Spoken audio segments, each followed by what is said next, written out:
So as parents, it's not about keeping your kids from feeling disappointment. It's about teaching them how to deal with disappointment. And I think that's where a lot of parents, the mindset around parenting and disappointment is really to be focused on helping them through disappointment, because they're going to feel lots of disappointment, going through childhood. A friend, they weren't invited to a party, they lost a game, whatever it is that, moves them into that place. So there's lots of opportunities. So to have the parent be very skilled, it's a skill, it's an art, to work with your emotions, really. So the more you deal with disappointment, will be modeling for your kids how they're probably going to deal with disappointment. So you got to get it down for yourself as a parent so you can model how to deal with that, and then you'll be better able to guide them through their own disappointment. Welcome to the Let's Be Real podcast, genuine conversations for authentic living. Welcome to the podcast. I'm Lisa Allshafer, empowerment life coach and author. And I'm Sondra Pariser, health and wellness entrepreneur, truth seeker, and truth speaker. And today's episode is about rolling with the punches, moving forward from disappointment. And what an excellent topic for today. There is nobody on planet Earth that I don't think has dealt with something like this. And it's going to be really fun for us to help you guys explore what that looks like and how, Lisa, you and I get through disappointment. I mean, it's a fact of life and the human experience. So don't forget to hit like, share, and subscribe if you feel so compelled. And Lisa, what you got? Let's get started. Let's rolling with those punches, right? Rolling. Speaking of rolling, as the Rolling Stones put it in their song, you can't always get what you want, but if you try sometime, you get what you need. So oftentimes those disappointments are rooted in what we want, and then things don't turn out the way we want, right? One of the, since Declaration of the Universe, one of the things that I've gotten really, really good at is trusting that whatever's for the highest and best good of all involved. So releasing attachment to, I just really want something to go a certain way. Really releasing the attachment to it has been, it's an art form. It's not always perfect, but disappointment is absolutely just a part of life. So let's jump into how we can help people navigate the disappointment. And you can't always get what you want. Right. Can't always get what you want. And it's inevitable. We're going to experience disappointment. There's no getting around it. That's just part of life. Things are going to not turn out the way we want. We might have professional setbacks. We might have personal relationship setbacks, financial setbacks, or just things don't turn out the way we think they were going to. And attachment is a big part of that. But what's really important is oftentimes what happens when we're in a state of disappointment is we're going through a little bit of grief around the loss of what we thought would be oftentimes. And so the first real step in overcoming and moving forward from disappointment is just acknowledging your experience, acknowledging your feelings and your emotions, because that's all part of how you get through them. We don't want to just, brush over them. We don't want to, get buried in something else to take our mind off it. We really just do want to go through the process.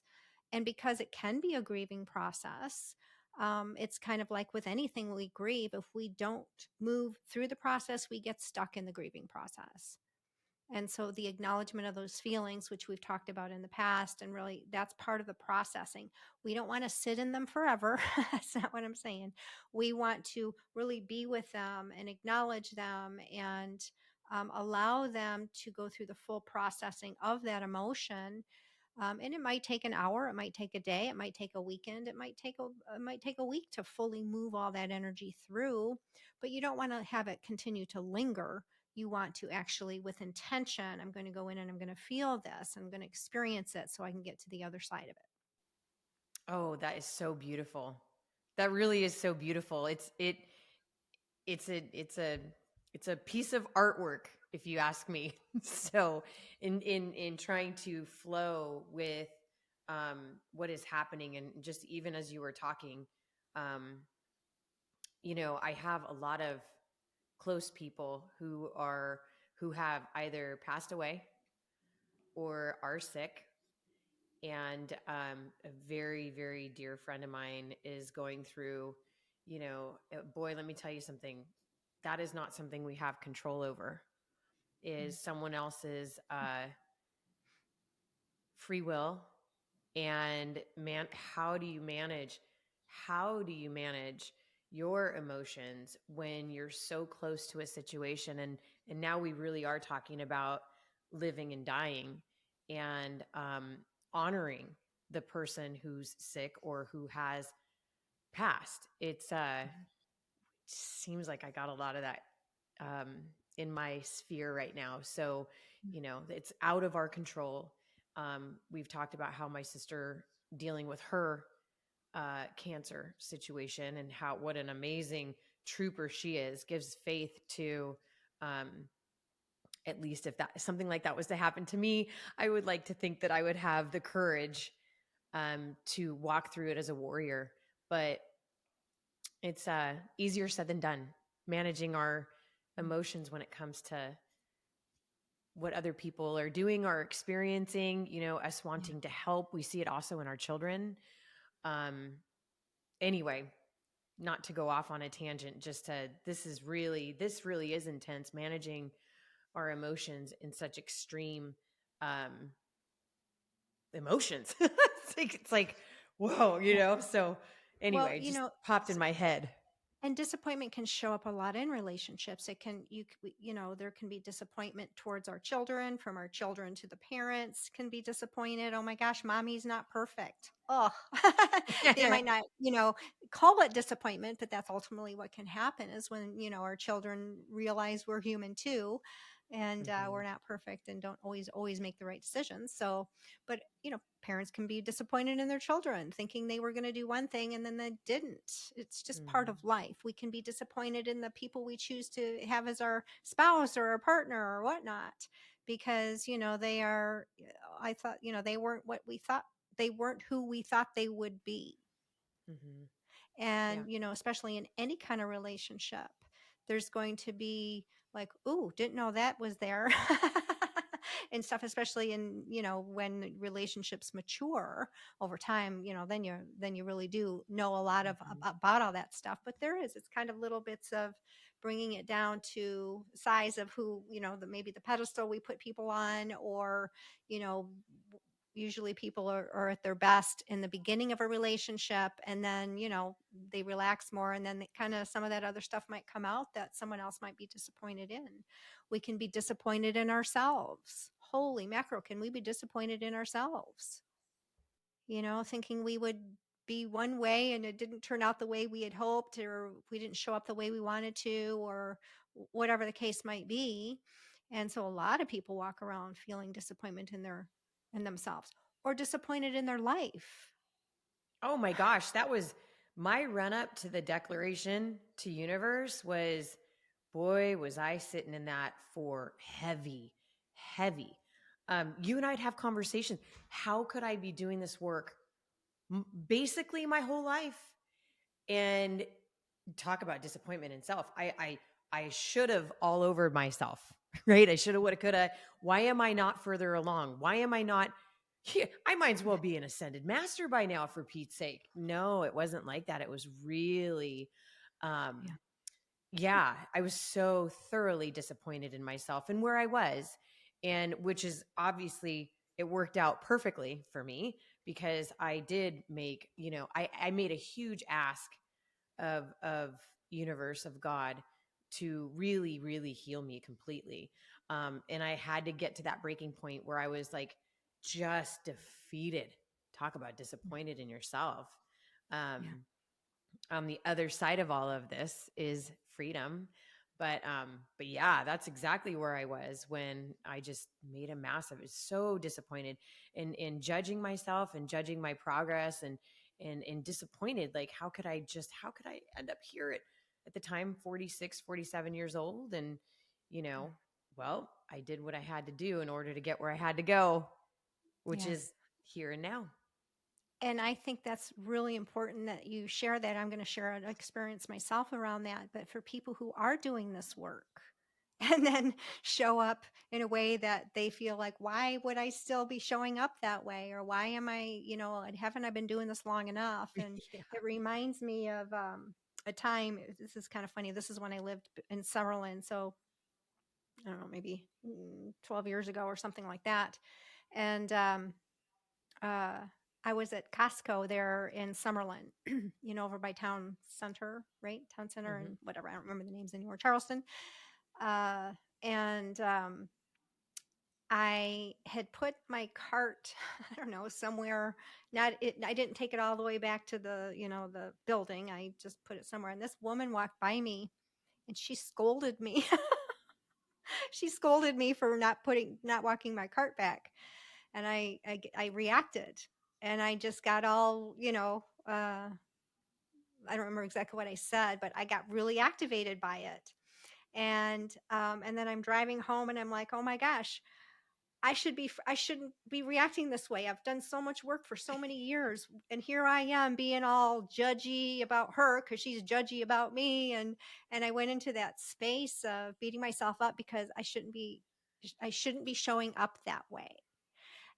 But obviously it made an impression, and it was Yep. also a lesson. It's like you're going to have those times where, the right button gets pushed and you've been doing the work for 10, 12, however many years it was at the time, 20, or even today. 25. Yeah, 2025, and whatever. And it's like, yeah, well, um, this is where a little bit of that unresolved energy comes up, comes to the surface, and sometimes it can be pretty potent, pretty powerful.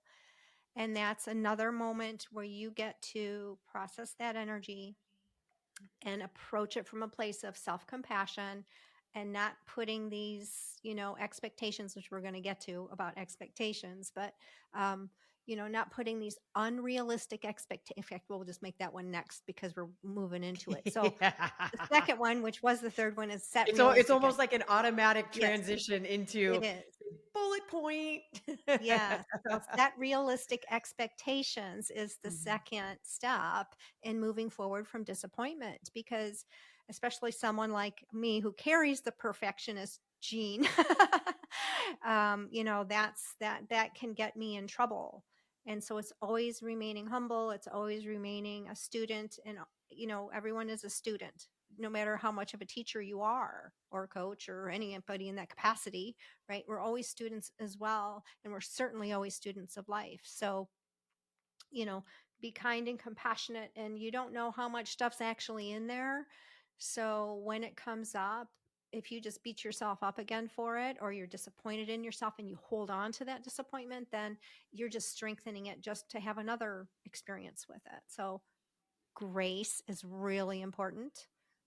Giving ourselves grace, giving others grace when it comes to disappointment, and room and space. Yeah, and I think right now our emotions are so heightened, and we will continue to talk about this as long as you and I are doing a podcast, because Mhm. here we are, world, and it is getting dicey out there.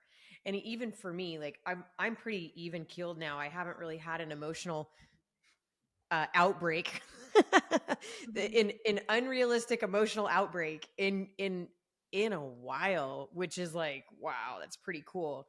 But where it kind of gets me a little bit is driving. I got to tell you, like, driving, you see people. Okay, so I'm a super fast driver. I know how to drive. I play with toys all the time. Um, so we were towing our boat in because we had to get it winterized, and it's freezing cold right now in Texas. So we're driving our boat in, and like, I'm a good driver, but why people, like, when people are not paying attention, oh, gets me going, right? And this is an emotional outbreak, right? So, driving down the freeway, somebody cuts me off. I've got a 30-foot boat behind me, and I'm like, what's the point of that? Like, you're just not so you get a little spicy going on, little emotional Mhm. outbreak, and I always will just take a breath and go, okay, this person either is totally not paying attention or doing it on purpose to elicit an emotional response because they're having an emotional outbreak. Either way, and I'm just using this as an example, but it could be an example for anything. Um, is when you get ruffled and all kind of discombobulated, um, just pay attention. Really, really, like, take some time and reflect on where is it coming from and process it. Right? Mhm. Just go through the process of I'm feeling X, Y, or Z. Which, by the way, since you're talking about reflection, I'm going to throw in that's number 3. Give yourself time to reflect. So we can Isn't that throw so that in funny? there. We're transitioning so quickly, accidentally through this whole thing. This is really, really good. Um, Mm. yeah, the reflecting part is probably the most important part about processing. Is try and, you're so great at saying this too. Is get curious about Mhm. why are you feeling this way? Why are you feeling this way? And the only way to get some clarity on that is to sit and reflect and really, Mhm. why am I feeling this way? What's coming up for me? And I can do this so much faster than I've ever used to be able to do this. And I say driving because it's the one thing that kind of happens on the regular these days that I'm, ugh, Well, oh, and most everyone drives, so it's an easy example to relate to because everyone's gotten pissed off driving. you yes, know, yes. hmm or Oh, disappointed yeah. or whatever. Yeah. Yeah, and it seems to be like for me, it's that one thing that kind of seems to because I'm so fast. I got to slow it down, girl. Slow it down. But I move through this game of life very very quickly. I'm actually interviewing an assistant today. We're getting closer to Sondra and Alan getting There, some your help. thumb came up. Oh, it did? That thumb has the best timing. Really, Oh, it look has at the the best bubble. timing. It's a Yeah. bubble thumb. As soon as you said you were interviewing and for an assistant today, that was funny.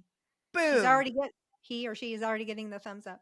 Yeah. Yeah, so um and this does come back into managing disappointment, right? Because um first of all, it's so hard to find somebody that fits into, like, how do I find a Sondra? Oh, I've been looking for another Sondra for a long long time. um and so I have a lady that I'm working with. She's a recruiter. I don't know if it's a recruiter or I don't know what her title would be, but I'm paying somebody to find me somebody just like me. And so we have actually two interviews, one today and then another one on Wednesday. And I really am practicing releasing the attachment to outcome, managing disappointment. Like, I needed an assistant, what, a year ago? So, you know, Or 2. or Yeah. two or three or four or five or six. Mhm. But I'm very excited because I know the right person at the right time absolutely is going to cross my path. Just and this is another really great thing to manage expectations and manage disappointments, like, is to really not even put that out there, right? The right person at the right time for our family. And I have a feeling it's going to be Monday or Wednesday. But I'm releasing the attachment to the outcome. Yeah. Well, and that's an important part which goes into realistic expectations. Oftentimes we feel disappointment when we don't have control over the outcome. Now, that can be flipped because sometimes the outcome's better than we could have planned. But that's usually when someone isn't so attached to the outcome that it comes out better than what we planned. When we are attached to the outcome, that's when we have our expectations put in there to what you want it to be so badly that when it doesn't happen, the disappointment rolls in. Mm-hmm. um, I used in my course Roadmap to Self-Empowerment, I used an example of expectation and disappointment as a cycle because the cycle of disappointment can definitely be a pattern in our lives. So I used the example of a woman who has started a lot of businesses, and every time she takes a business home to share with her parents are always kind of skeptical and, well, Are you sure this is a good move? Is this a good company? Blah, blah, blah, whatever. So she's gone through this many, many times. And so then she goes in again with her expectations that somehow they're going to be different this time.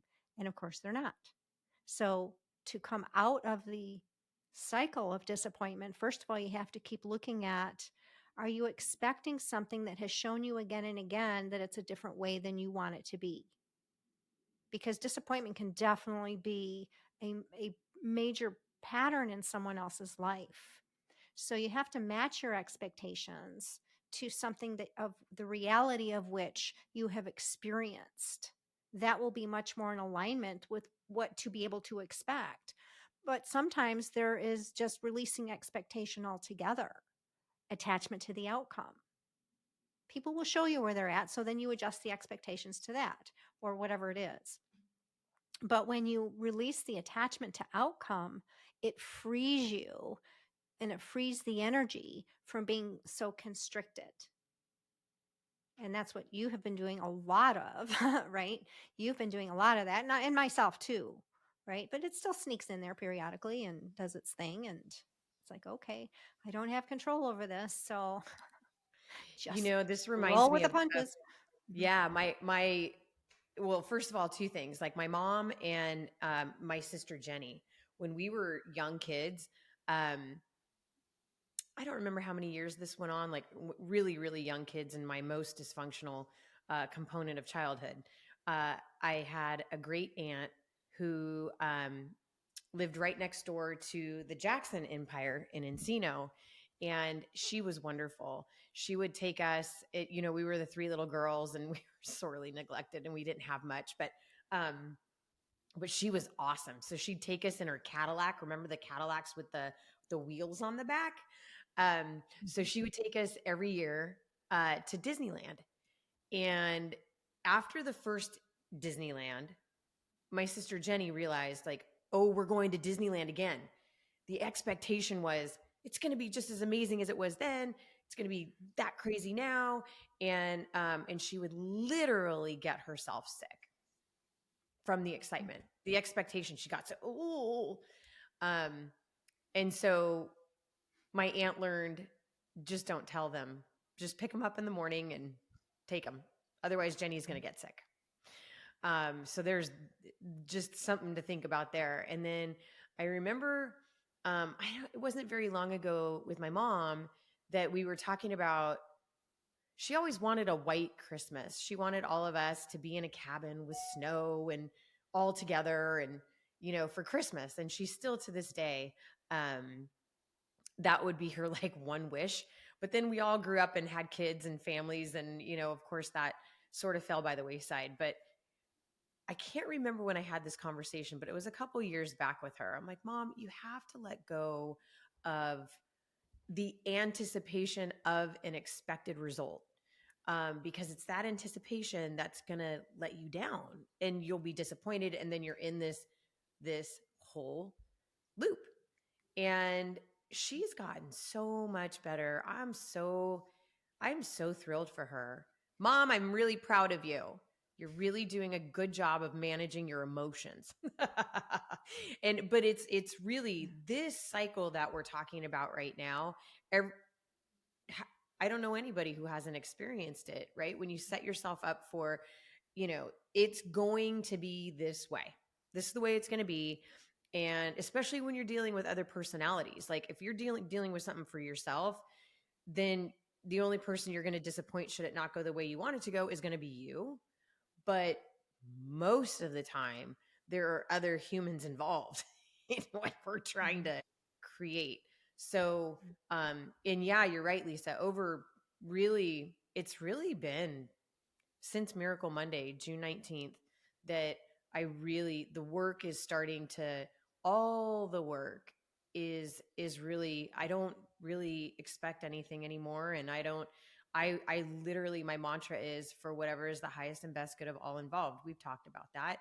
And that just really helps me put things in perspective. Like the Garth Brooks song, some of God's greatest gifts are unanswered prayers.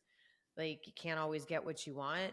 But if you lead into divinity or lean into, we are just humans are just so outstanding in what our capacity really Yeah. is, that we're scratching the surface. But this is a good start, you know, like lean into divinity, trust your higher self, trust your creator, trust the magic. It's my license plate. My license plate, miracles. You know what a joke from universe that was? Like, I wanted so bad for it to say miracle, but that one was taken. The fact that miracles was still there, and this is the joke from universe, is that there's miracles everywhere. There's not one miracle. There's like miracles everywhere. So anyway, Yeah. that was my little tirade for the moment. Well, even, with time to reflect, sometimes you don't have time to reflect. You're in a moment. Weddings would be a perfect example. Holy cow. Because how many times have you been in a wedding and something didn't go quite right? So you can either get mired down in it, especially if you're the bride. Usually the bride's the one on the highest emotional call, right? She's the one who's experiencing a lot. And, so it can either go, she can either self implode or roll with the punches, because there's just sometimes, oh, okay. So when I was a bride, the one time I was a bride, I was I just had about made to talk bride stories because, I, if you've been a everyone bride, has a like, bride story. Oh oh, my gosh. So I'm such a do it yourselfer, right? So I did my own 3-tier cake. I made it, I frosted it. It was in the freezer. I had never done a cake like that before. It turned out really well. But the morning of my wedding, it melted because I guess I didn't do the freezing right, or I wasn't even there. Didn't even see it. So we had to do a sheet cake from Kroger's, which is a Michigan thing, for my wedding Albertsons, cake or after I'd put all yeah, that. Yeah. And Vons, I think, is the equivalent to that. But anyhow, it was just okay. Go buy the sheet cake, because what are you going to do? You just got to keep, you know, yeah, you got to move through some of this stuff and not let it spoil the rest of whatever's going on, especially like a wedding. But I have seen people, and I've seen brides who just start to get flip, it absolutely starts to yeah. self implode because their wedding day isn't going as planned. And you got to rise to that occasion, right? So, Mm. I mean, that's, well, you don't have to, but it would be best if you could rise to that occasion, so Oh your God, memories don't just, aren't. weddings, Mhm. weddings. Yeah, I had a wedding. How many years ago was that now? 2009, 15 maybe years ago. That was boy, I'm so glad I'm not back at that age, 34 years old. Like, whoa, man. We were over prepared. I mean, it was to a T, to a T. And I had so much anxiety that day. It was awful, awful. But you got to roll with it because, I There's just you, couldn't, you got to recover quickly in you those got to times. recover quickly. And Yeah. that day ended up, you know how days usually fly by? That Mhm. day was so slow. That day was so slow. And they kept saying, like, oh, the bride can't see the groom. Like, we were doing that whole thing. And I was having this like anxiety attack. I just realized, like, I'm the lady in the white dress and all cameras on me and everybody's going to be Mhm. staring at me. And I had like radical anxiety, and I'm like, oh dear. And all I wanted was Alan. And they're like, no, you can't see Alan. And I'm like, this is a really stupid rule. Like, he's the only person that can calm me down right now. And everybody was on this mission to create their own perfect wedding day in my wedding day. It was so Mhm. weird. But yeah, you roll. You got to roll. Let's Got to go. roll. And Hmm. also because oftentimes other people are involved in the disappointment experience. So as parents, it's not about keeping your kids from feeling disappointment.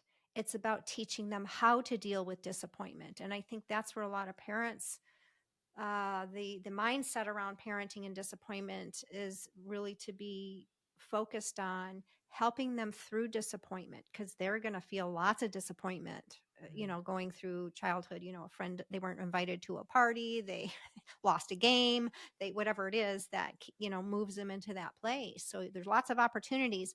So to have the parent be very skilled. It's a skill, it's an art, to work with your emotions, really. So the more you deal with disappointment, will be modeling for your kids how they're probably going to deal with disappointment. So you got to get it down for yourself as a parent so you can model how to deal with that, and then you'll be better able to guide them through their own disappointment. But I think a lot of parents, it's just kind of our natural tendency is we don't want to see our kids disappointed. We don't want to see our kids hurting and having negative emotions and, mad, sad, all those types of things. But the best thing you could do for your children is teach them how to deal with these emotions instead of trying to prevent them from experiencing them or distracting them from the emotion, which is why that first step of acknowledging your emotions is really important, because the more you allow your child to also process that emotional energy too, the more you're setting them up to be more resilient when these disappointments come along. It's like the everybody deserves a trophy kind of concept. Hmm. And I've never subscribed to that. I don't know where that even started, because if you can't Because keep, they didn't want kids to feel disappointed. yeah, but you know what? Like the game of life doesn't work like that. It really No. doesn't work like that. You're not going to get that job. When you've got 100 people applying for the same job, you got a 1 in 100 chance. So how are you going to manage that? And I because my kids are young, so that everybody gets a trophy thing, they're not part of that. I won't have them be part of that. That's why I loved the girls when they were in elite youth and their professional dance aerobics team, and Coach Stephanie, God bless her heart, really was instilling in them the mindset piece. Like not everybody wins. You do the very best you can, and whatever the outcome is, the outcome is. But only one person gets the gold star, the gold trophy, the gold whatever. There's only Yeah. one, and there's lots of people competing for that. So the best thing that happened, I mean, this whole story with Stacy Mia since we moved to Texas, like watching her start to shine again. Oh, there's just nothing like it in the world. But really, it happened. It was just a conversation that I had with her. There was a friend of hers that she, in the beginning of the year, so she met this friend last spring. And this friend is an only child who just moved into the school district. And we were asked, Stacy Mia was asked if she would just kind of welcome her into the school. And of course, Stacy last year was just a mess. So this year, starting in August, um, this girl just really wasn't receptive. And Stacy wants to get in there and fix things. She wants to fix other people. She wants to make sure they're okay. She wants to get in and manage their disappointment, and she wants to fix them. And this was, I think, the turning point for her to really go, okay, I got this thing. And we're driving home from school, and I said, look, I said, Stace, I said, not everybody has parents like you. Mommy and daddy are wide awake, and we love each other very much. And we have an open relationship and an open home, and you can talk to us about absolutely anything. I said, this little girl moved here. She's an only child. We don't know what the dynamics are like over at her house. And, you know, she might be really pissed at her parents for moving her away from all of her super friends. And she might just be resistant to making any new friends because she's just pissed. And you need to leave her alone. Just leave her alone. Don't try to fix her. Don't try to talk to her on the playground. You can be kind to her and absolutely be kind to her, but move on. Mhm. And then she said something like, I don't know if you remember this or not, Lisa. She's like, Mommy, sometimes I just feel so alone. And I was like, whoa, me too. And this was like the game changer. When Stacy Mia realized that she's alone, I said, guess what? You're never alone. You've got your higher self, you got your soul self, you got your guides. you got your angels, and you have creator inside you. You're never alone. But to feel that way is totally normal because we all feel alone.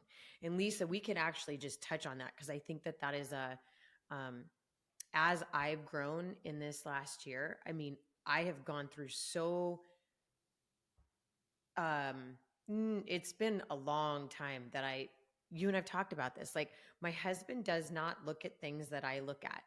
He is not interested in conspiratorial, like, government's out to get us, like, three-letter agencies are trying to kill us. Like, he is just not on board with that. I mean, he is now, but way back when was this? 2015, 2016, 2017. And in my career in the health and wellness arena, I have been picking on the EPA and the FDA and all of these three-letter agencies for so long. I made a career out of it.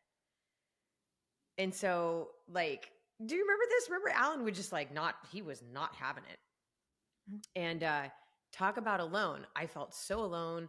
I basically had you to talk to. You, my girl Gretchen. I mean, I had some Corey, like, I had my friends that I could talk to about it. But at the end of the day, as I'm lying there in bed and I can't talk to my spouse about things that move me, it really, that alone feeling was very real. I just don't feel that way since I've connected into creator and connected into my guides. And then to give that to Stacy and watch her grab it. And she's been running ever since. Mhm. Yeah.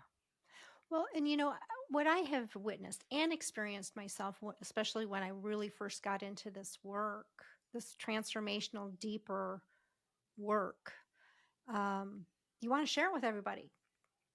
So as you were finding out information for yourself around these other things, it was, even though it was maybe more negatively oriented, but you would just want to tell people about it. Like, you got to know this stuff. And I started Mm-hmm. out with that with transformational work. There's a way, there's a whole nother way to do this thing called life. Come on board, but then what happens is you recognize, oh, not everyone is on board with that. And then that can feel disappointing Mm-hmm. or even frustrating, that they're not taking it. They're not, they're not either interested in it or whatever. And oftentimes it's not even about interest. It's about fear.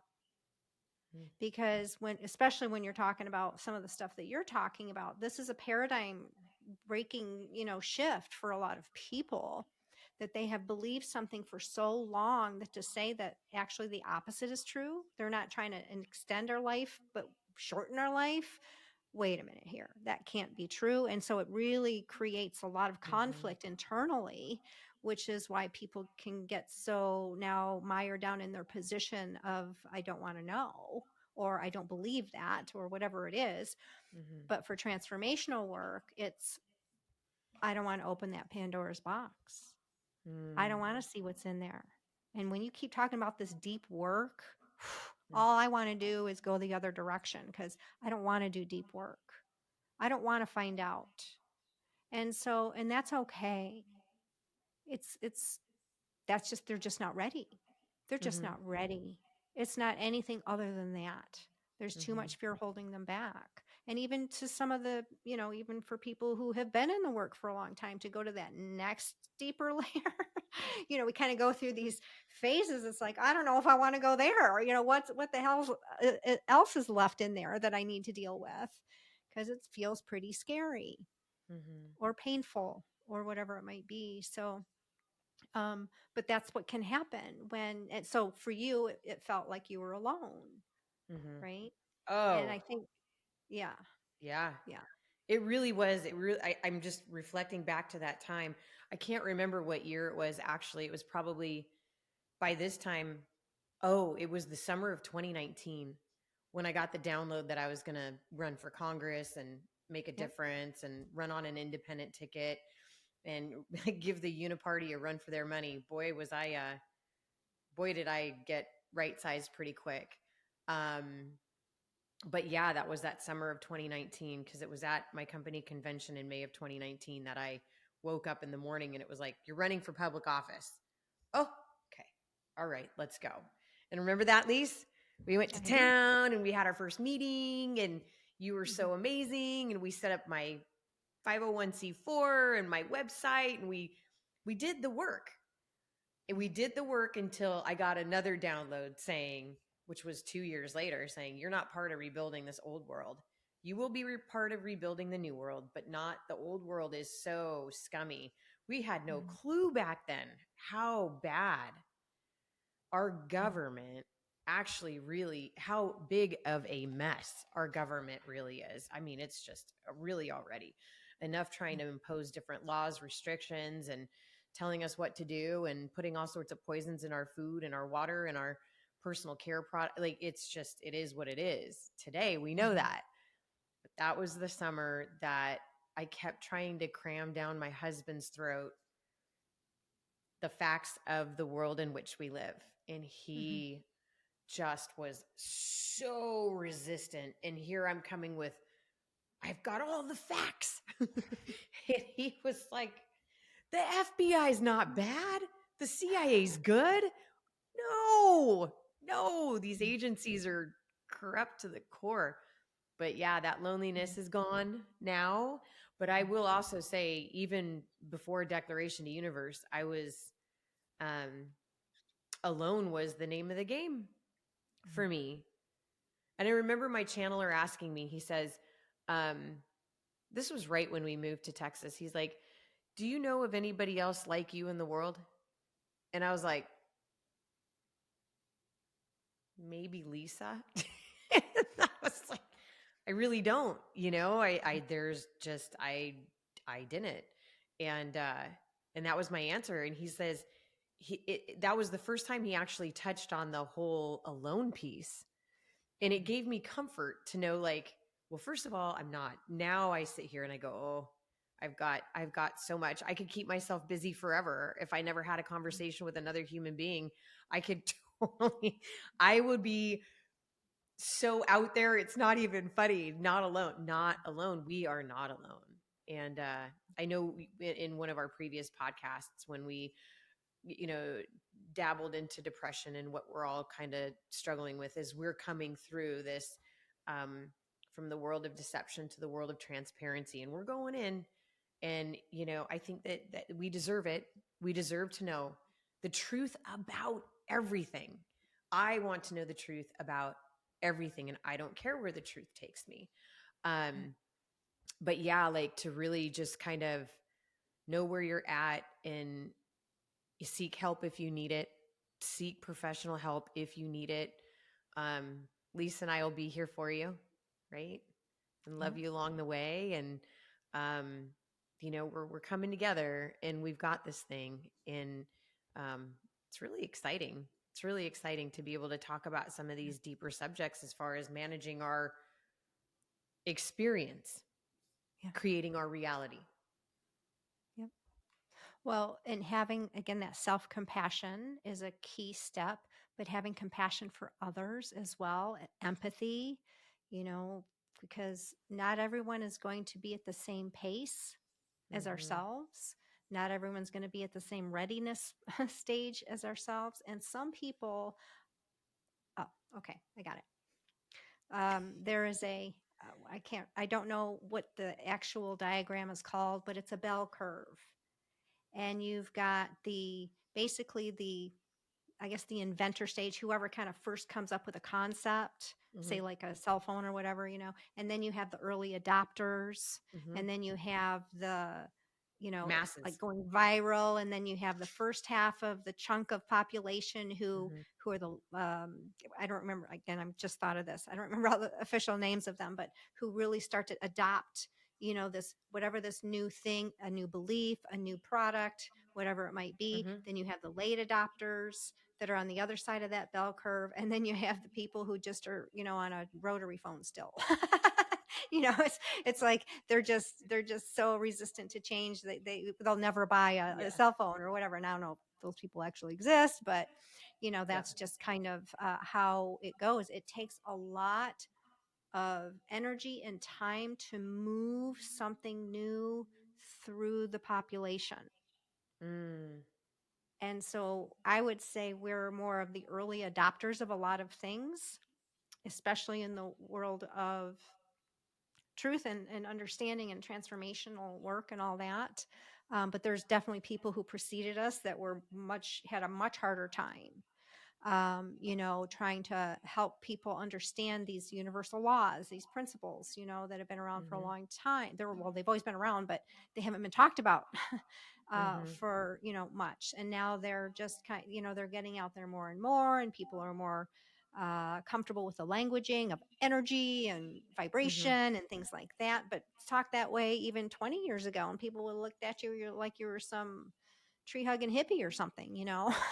You're And way you're way in the woo. Way in the yeah, woo you're way woo. in the woo, way in the woo. Yeah. And it's like, well, no, actually it's scientific, as you have shared Mhm. before. You'll be very excited when, the science meets the theory, what has been seen as theory, and it actually becomes scientifically proven, right? Mhm. In whatever way that is. We are so close to that. I was listening to a podcast last night, and I was sharing it with Alan this morning in just a loving way. And he Mhm, actually listened. So the Sumerian tablets have been around forever and ever and ever and ever. Um, the real history of planet Earth, actually, or should I say, the human species on planet Earth. And I can't remember the gentleman's name. Really, really interesting archaeologist. So I didn't know this. So now I'm so surprised in 2024 that the Sumerian tablets are everywhere. And there's a whole group of true pioneers that are really getting to the bottom of what does it mean to be human and the power that we have inside and why. The pineal gland and how that whole thing works and our connection into all things and what a unique species human beings are. And mhm, so anyway, so I'm listening to this podcast last night and I'm like, it was 2017. So what happened, and I am no expert. I'm just sharing with you. So if I get the details wrong, forgive me. But it's something really exciting that I was listening to. So he was explaining that in 2017, new tablets came out from under either a lake, under water of some kind in Turkey.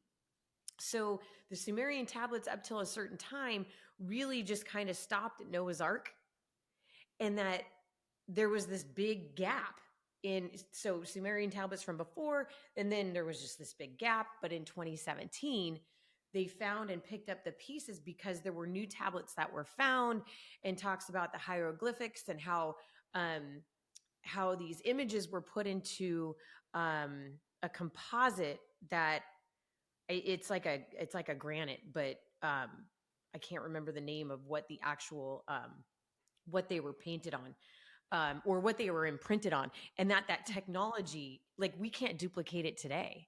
We mhm, can't duplicate it. It's like the mhm. pyramids, right? So Yeah. um where did this technology come? Who was here before? How far have we dated back? So I'm telling Alan this morning. I'm like, 220,000 years. Whoa. And how do all the Mhm, primates on planet Earth have 48 chromosomes, but something happened with humans because we got 46? Like, so what's happening here? So all of this is um, so fascinating to you and me. And I think mhm, probably to our audience, because you're watching a podcast about what the inner world, this is what you and I are sharing is inside. Go mhm, inside, go super deep. And the messages that are coming in through pretty much like every channel that I'm looking at right now it's the inner standing, which is so amazing. That's why I'll never be lonely again. I got so much going on inside, right? mhm, And you and I are here to talk about the emotions that come up are meant to be healed and processed and mhm, acknowledged. And again, I just say this because you were the queen of, at least for me and Alan, of get curious. Why do you feel that way? Own it if it's yours, because it's yours. You feel it, you own it. mhm. Yeah. Well, But the deeper you go, the clearer you become, which is really interesting because it's a bit of a paradox. The deeper you go, the more connected you become. So even though it's not fun always to go deep because you're going deeper into your, Onion. unresolved issues, your pain, your fears and so forth. But the only way they're going to clear is by going into them and resolving them and healing Mm-hmm. them and so forth. And the the reward for doing that is so much greater than um, staying in it. I mean, to Mm-hmm. stay in it, it's just going to get worse. To try to get away from it, it's just going to get worse. It's going to get the negativity will get stronger. But even about, for some people, I've heard them say, gosh, I wish I would have started this work sooner. So they're disappointed. We'll bring it back to disappointment. Yeah, yeah, yeah, yeah, totally. Disappointed that they didn't start sooner. Oh my gosh, my life would have been so much better if I would have just gotten off my, duff and gotten into this and just did it. And it's like, yeah, well, you weren't ready. You just weren't ready. Otherwise, you would have done it sooner. Yeah. So it's accepting what is instead of Yeah. resisting what is, accepting what is, and then just now move forward from wherever you are. Because even though I might work with somebody who's older, maybe in their 50s, 60s, whatever, and I can work with somebody in their, 30s or 40s or 20s as well. Um, but we're also collectively moving forward whether you want to or not. So whatever age you are, when we're accelerating into a time to we're truly to be evolving, some will be older, some will be younger. But as we talked about in our last podcast, the people who have already set foundations within their own life are setting foundations to make it easier for the people who follow, which is an Mm-hmm. awesome service to provide. It's a very spiritual service to provide. And it's not that they're better, that they started earlier, that they've done more work. It's just they just did more before you showed up on the scene. That's it. They're just further along. They're not better than. They're just further along. And so find people who have gotten further along than you because they know the path. They know the they know the roadblocks, they know, the pitfalls, they know, the emotional upheaval that can occur. I've had people who feel like they're having a breakdown, and as the saying goes, it's the breakdown before the breakthrough. But man, we need people in those moments where we feel like we're breaking down because Mm-hmm. we are breaking down. We're breaking down stuff that has existed inside us that's not serving us. That's being broken down so that you Mm-hmm. can make room for the new. When you talk about the government, you talk about all these, three-letter agencies. Honestly, the new has not arrived yet. We're still Mm-hmm. breaking down. We're breaking, that's a perfect example, analogy. We're breaking down the old. We're breaking down this old system that's no longer working. Is it fun? Heck no. No, it's not Mm-hmm. fun, but it's waking people up, right? And a lot of people are feeling disappointed because they believed in a system that never really was truly there for them. It weakened them. And now the disappointment of that is going to settle in. And that's going to be a big grieving period for a lot of I know. people because if you have strong belief systems about what you believe to be true and you find out it's not true, it's a hard pill to swallow. It's a Yeah. big punch. We're talking about rolling with the punches. That's a huge punch in the face of your life. Mm-hmm. So it's going to take a little recovery time to get beyond some of these bigger, belief systems that someone might have been under. Well, Um, and that mhm, is, I think that is a perfect reflection point for anybody that's listening right now. If you're tied into a potential expectation for an outcome, like we can talk, it's 2024, we're in an election year. Personally, I don't see how we get there. mhm, Um, I just don't. I don't know how there's so much division and things are so broken. And you're right, it's continuing to just absolutely shatter, shatter, shatter, shatter. So we're watching Humpty Dumpty hasn't quite fallen off the wall yet, right. but we're getting really, really, really close. So, But but the emperor is walking around with no clothes. Yes. Great analogy. So if something You can triggers you, you all can surmise who the emperor is because we're not going to get political here, but no. we Yeah. definitely have some things going on that's becoming much more obvious to people, and it's got to get pretty obvious, pretty in the negative for people to wake up and see it. Sometimes I don't turn the news on. I don't turn television on. I don't do that anymore. On that note, I will say this. Yeah, but anyway, it would be interesting for me to turn on mainstream news and see what kind of stuff's coming out, because that really is where the masses are getting their information from. And I mean, I don't know. I don't know what's going on in what people are getting fed, but I can tell you it's really hard to miss. Yeah. But I will say on a positive note, because taking my kids to movies, I mean, they're 9 and 11, so you take your kids to movies. And I can't tell you how many movies I've walked out of and been like, really? Wow. Why? Right? Like, why was that in there? What's their point in throwing out such propaganda and brainwashing? And you roll your eyes because my kids are going to get reality whether they want it or not, from me and from my husband. Yes. Yeah. So we went and took the girls to see Wonka. I cannot tell you how great I felt walking out of there. It was because you've seen Willy Wonka, right? Well, I've In the Chocolate seen. Factory. Well, yeah. I mean, I saw it with Gene Wilder. I saw it with Yeah, Johnny Depp. yeah, I don't it's know as dark. if there's a newer one or not, but yeah. Yeah, it just came out in the theaters. Mhm. Willy Wonka and the Child. I was an Oompa Loompa when I was in the 8th grade. Just want y'all to know that I was in the play. Um, so it's been around, your whole life, my whole life. It's Willy Wonka, Mhm. Gene Wilder. So my kids over time, because we went and saw Willy Wonka. My Stacy Mia's friend was in a little play, so we went and saw it.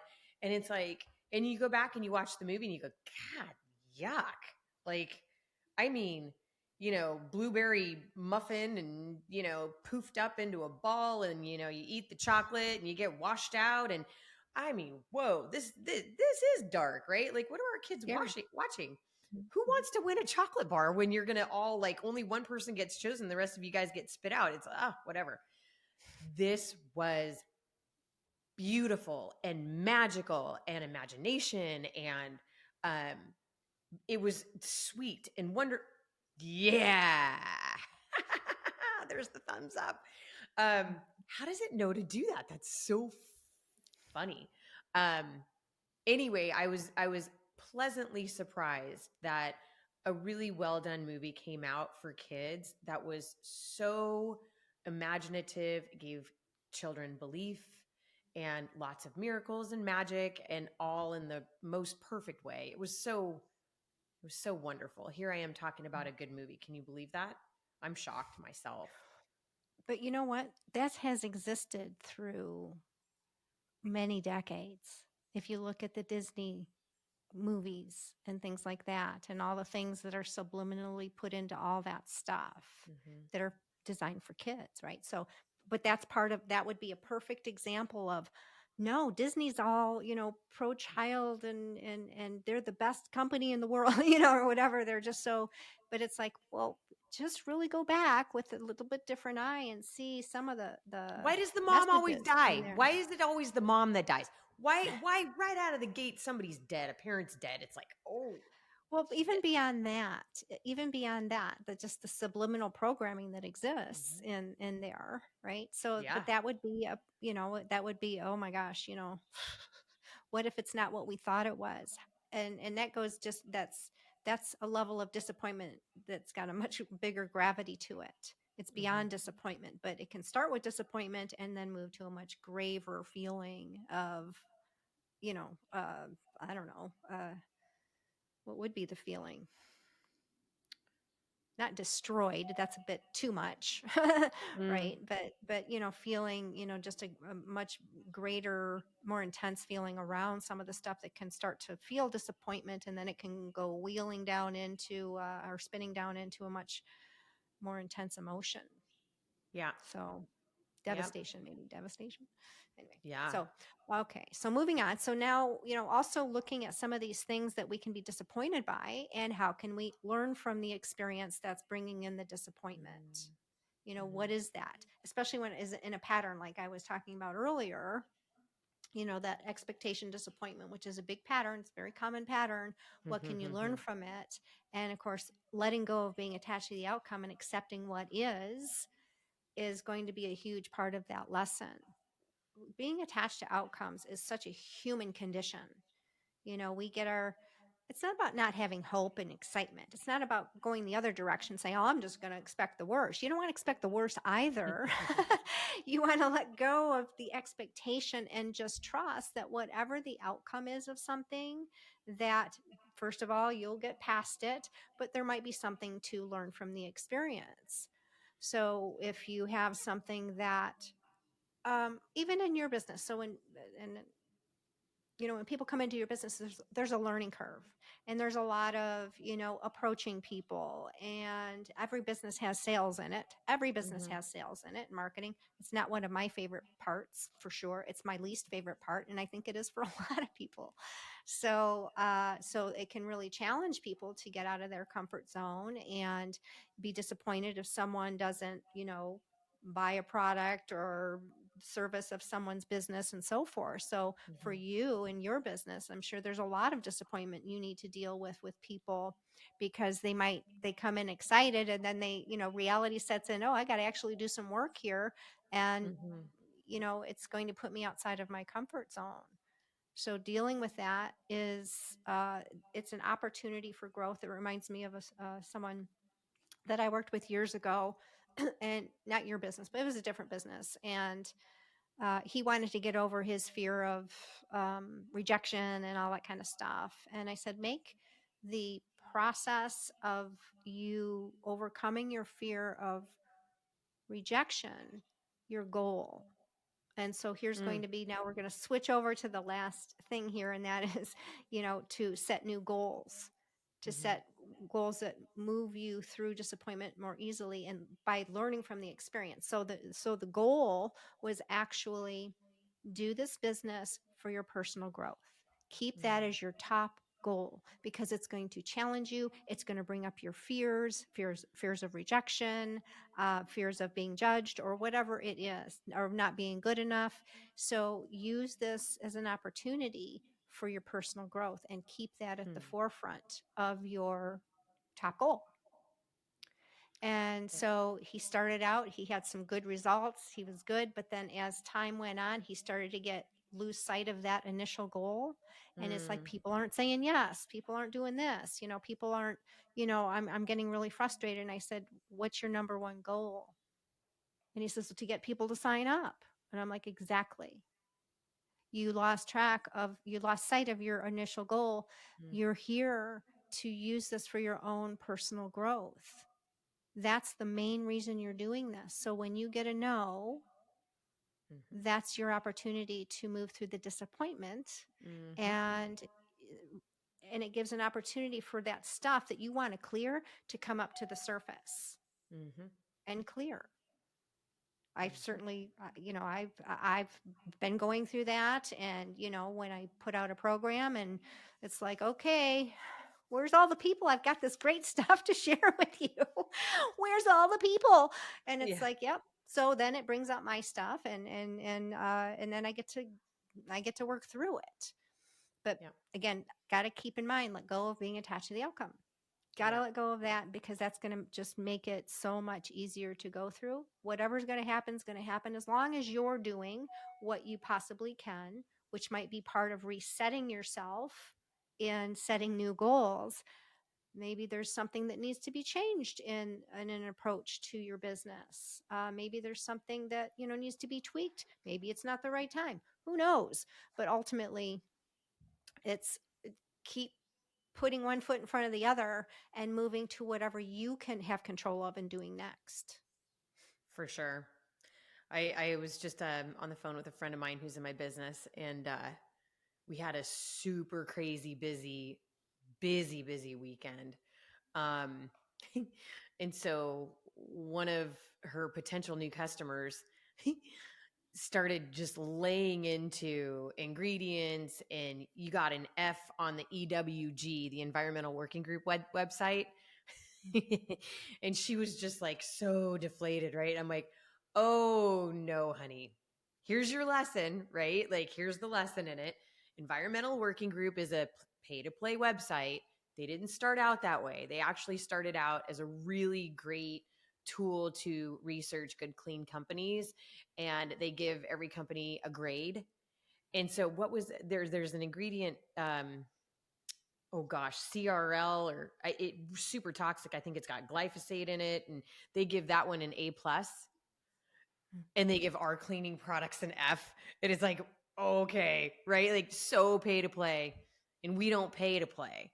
So this lady just nailed my girlfriend, and she is a super bomb pro. And, but it takes you back when you don't know, right? You don't know the answer to that. And yet oh man, if somebody would have come at me like that, I would have been like, really? And you think you're doing your research because you don't even know what you're talking about. But I don't usually put things out there like that. But anyway, there was the lesson in that. So it was good because, you know, she learned from disappointment and from somebody coming at her. And yeah, sales is sales. There's nothing in life that is not sales. Doesn't matter what you do. You could be a dentist. Guess what? You need clients, you need patients, or you have no practice. But anyway, so I thought that's really kind of applicable to, practice self-compassion, set a new goal, learn from the experience. I mean, there's so much to say about just that one little piece that happened earlier today, actually. So it was something that I laughed because I've already been through that. But she went through her own learning experience, and talk about setting new goals. I set her goal for her today. Her goal for her today was, you're sick, go to bed. But anyway, that's my goal for her today. Hopefully she listened, but sorry, go for it, Lisa. Mm-hmm. Yeah. Well, I mean, experience is your greatest ally. So she Mm-hmm. went through that experience, which was disconcerting for her, kind of Mm-hmm. pulled her back a bit, took her back. But now her lesson and her learning experiences, now she knows more about these agencies and how they connect in with what she's selling. And now, as you work with her and she works, Mm-hmm. she now can handle that objection so much better going forward. Mm-hmm. And objections is part of sales. It just Mm-hmm. is. The Mm-hmm. more but you can be told how to handle objections, but until you experience handling an objection, will you truly understand the depth of what can happen in that, and how it can build your confidence once you've had a few, like, whoa, that Mm-hmm. pushed me back. Okay, let me lean into the experience, and now armed with new information, so that if it happens again, boom, boom, boom, I'm right there on the spot. And then that will build confidence. Mm-hmm. So confidence doesn't just show up. Mm-hmm. Confidence happens when we're knocked back. How can we move? How can we adjust? How can we move forward? How can we learn? How can we grow? How can we, align our goals with realistic expectations? Things like that. I love this part in Evan Almighty, the movie. Mm. I draw in a lot of old movies, but there's a part in I there with love that Morgan movie. Freeman. Yeah. Yeah. And Morgan Freeman sits down with the wife, and she's, Evan, who is Steve Carell, I think it is. And he thinks he's Noah. Anyway, won't go into the whole big plot. But anyway, so she's He upset is because, Noah. yes, he is Noah. Yes, he is Noah, the He modern day doesn't think Noah. he's Noah. He's Noah. Yes. Yes. But he goes through his own process with Yeah. that. Right. But she's upset because she said she prayed for her family to become closer. And the most beautiful piece, I actually took a little piece of this into my course in my online program. And he says, well, do you think if you pray for your family to get close, he's just going to bring you closer? Or will he give you opportunities to become closer by, you know, temptation of growing apart. That's where you're really going to Mhm. find if you can get closer or not. Or do you think if you pray for patience, God is just going to give you patience, or will He give you opportunities to be Opportunities. patient? Yeah. Hmm. And if you Absolutely. pray for courage, is He just going to give you courage, or is He going to give you opportunities to be courageous? Oh, it's I like my love that. integrity. Yeah. Yeah. Yeah. Yes. Yeah. Perfect. Yeah. Yeah. Integrity. Yeah. For me. So people, yeah. So people are asking for all these higher things. Then guess what? You're going to get opportunities to become those things, because of the opportunity is often rooted in challenge and disappointment. Yep. And I will say on the goal note, and this is just for everybody out there, don't move the goalpost. Change your activity to Mhm. reach the goal. Don't change the goal, whatever the goal is. Um, whether it's weight loss, fitness, work, sales, I mean, whatever your goal is on how you want to be a better Mhm. person, don't Yeah. change the goal. Know the Yep. goal, keep your eye on Yep. the goal. And if you're not getting where you need to be, don't change the goal, change the Well, activity. I would just say for a lot of goals, that's absolutely correct, right? That's absolutely true. But there are some people who are trying to achieve goals that really aren't aligned with Mm, where they're supposed to be. So there is a hmm. caveat to that, right? So yes, for being healthy, growing personally, all that stuff, yes, keep those goals intact and stay connected to those goals, and Hmm. then just figure out how to get there. Hmm. But sometimes people are setting goals that aren't truly right for them, for their lives, or for Hmm. themselves. So that would be that would be the time I Great would point. say, yeah, Great point. Great yeah, point. That is so true. yeah, Um, yeah. So knowing your situation, your own yeah, personal situation, right? yeah, And then like you and I've talked about so many times, you start over here, but the path to get to here is not ever going to be a straight line. It's going to be never straight line. Yes. all big. So, if the goal is here and it's a healthy goal and it's, a realistic, healthy goal for you, Mhm. and your starting point's here, just trust that all of this is the experience. It's the Mhm. beautiful experience on the Mhm. lessons that you learn along the way. Yep. And that's paved with disappointment and sadness and Yeah. anger and frustration and all that stuff. But it's Right. also paved with other things positive too: Mhm. achievement, success, love, kindness, compassion, adjustment. Learning how to adjust and move through this interesting thing called life. Yeah. Amen. Isn't that well said? Well, Yes. I think that nailed it. I think we're good there. We're Yes. good So there. thanks for joining us. Yeah. And just remember that disappointment is just part of the package. So you can get through it. And hopefully, we helped you, give you some steps to do so today. Absolutely. Thank you all for your time today and have a beautiful week.